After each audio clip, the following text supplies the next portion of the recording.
It's the late 1800s. You're sitting in your parlor, and on the table in front of you is the strangest piece of technology you've ever seen. A wooden box. A wire. A receiver you're supposed to put to your ear. It's a telephone. No one knows how to use it.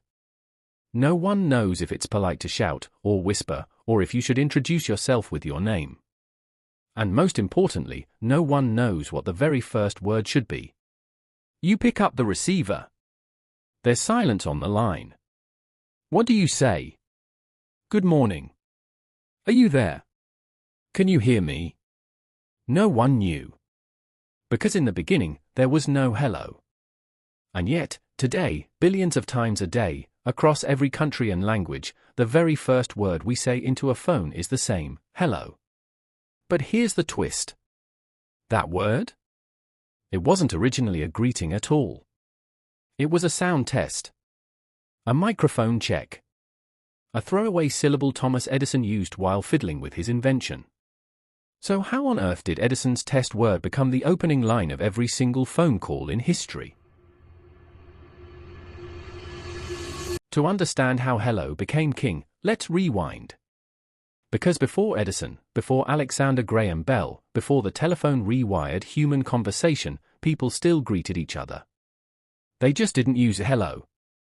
In fact, the word hello itself was barely a word. If you were walking down the street in 1700s London, you wouldn't hear anyone saying hello. You'd hear, good morrow. God be with you. Or, later, good day to you. That's right, our modern, casual hi and hello didn't exist. Greetings were formal, structured, often tied to religion. Saying God be with you was as ordinary as us saying hi today. Now, technically, hello did exist, but not as a greeting. The Oxford English Dictionary traces the word back to the early 1800s. But you wouldn't use it to say hi. You'd use it like an exclamation. Like, hello, what's this mess I've stepped in, or hello. What are you doing here? It meant surprise. Or hey, look at that. It was closer to our modern whoa or hey. And here's a fun bit, in many parts of Europe, there were variations already floating around. Germans had hello, French had holla, hunters in England yelled halloo during fox chases. But again, none of these were warm, everyday greetings. They were shouts. Attention getters. So picture this, it's 1850, someone knocks at your door. You don't open it and say hello. You'd say, who's there? Or's come in. Hello would have sounded odd. Even rude. Which brings us to one of my favorite ironies in history. When Alexander Graham Bell invented the telephone, he didn't want us saying hello either. No. He wanted us all to say, ahoy. Yes. Like a pirate. Bell thought ahoy was dignified. Nautical. Already used by sailors to hail ships across the water. In his mind, it made perfect sense, you were hailing someone across an invisible sea of wires. And I can't stop imagining it, an entire century of phone calls beginning with the hoy. But Bell lost that battle. While Bell was out there saying ahoy, Edison was experimenting with how voices carried over his machines. And when he needed a word to test sound quality, he didn't pick something formal or flowery. He picked hello. Spelled with a U. Why? Because phonetically, it worked. Think about it. Hello. It has that strong H at the start to kick it off, a clear L in the middle, and an open vowel that carried well through scratchy, crackling telephone lines. If you've ever sat through a Zoom call and said, hello? Hello? Can you hear me? Am I on mute? Congratulations, you've been channeling Thomas Edison. Now, here's the fun part. Edison wasn't trying to invent a greeting. He wasn't thinking about politeness or culture. He just needed a sound. Something short. Repeatable. Clear. But the timing was perfect. Because when the telephone started spreading, there was no rulebook. Everyone was improvising. Some people answered with, "Do you hear me?" Others said yes. Bell clung stubbornly to Ahoy. But Edison's hello had two advantages. 1. It was easy. Anyone could say it.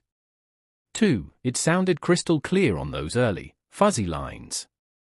And once Edison started using it himself, the word stuck. But here's the twist, it wasn't just Edison who made hello universal. It was a whole army of people you've probably never heard of. Back in the early days of telephones, you couldn't just dial a number yourself. Every single call had to be connected by a telephone operator, usually young women working at giant switchboards. And guess what phrase they were trained to say every single time they picked up? Hello. Not ahoy. Not an operator here. Not even good day. Just, hello. These women were nicknamed the Hello Girls. And during World War I, thousands of them actually went overseas to connect calls for the US Army in France. They became so crucial that some historians credit them with helping win the war. Imagine it, a soldier on the front line picks up a field phone, and the very first thing he hears, before orders, before gunfire, before anything else, is the calm voice of an operator saying, hello. That repetition mattered. Because language spreads by habit, not logic. The more often people heard hello as the standard greeting, the more natural it felt to say it themselves. And unlike Bell's ahoy, which sounded silly to some ears, hello was short, practical, almost invisible. So through thousands of operators repeating it day after day, the word spread like wildfire. By the early 1900s, hello wasn't just the phone word. It was spilling into daily life.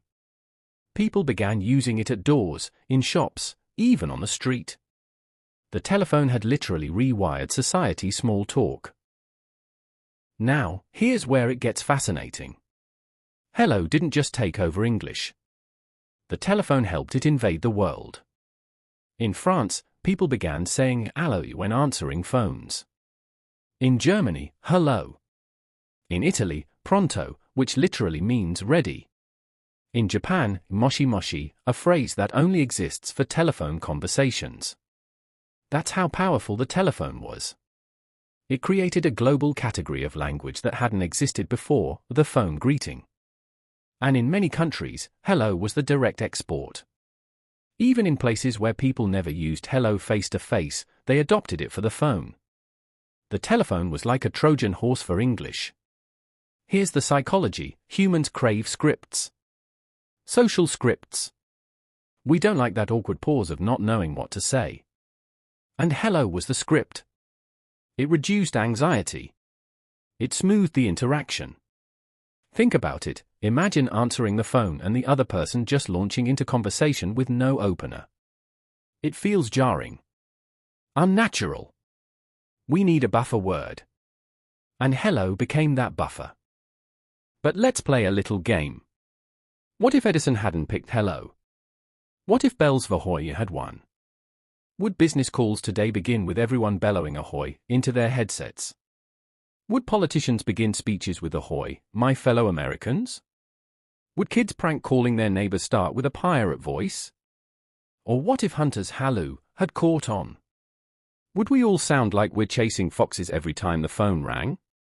Or better yet, what if Edison had used the phrase he sometimes preferred, hoy, hoy? Would every conversation start with a double greeting? Hoy, hoy, how are you? It sounds absurd now. But history is full of accidents like this. One tiny, arbitrary choice gets locked in, and suddenly billions of people are following it, without even thinking. So the next time you casually answer your phone with hello, remember, you're repeating Edison's sound check. You're echoing the voices of thousands of operators who drilled the word into the culture.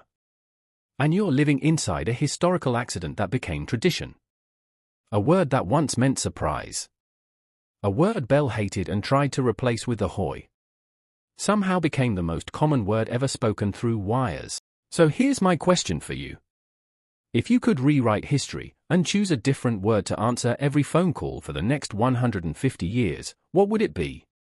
Let me know in the comments. I'm genuinely curious what kind of alternate world we'd be living in with your greeting.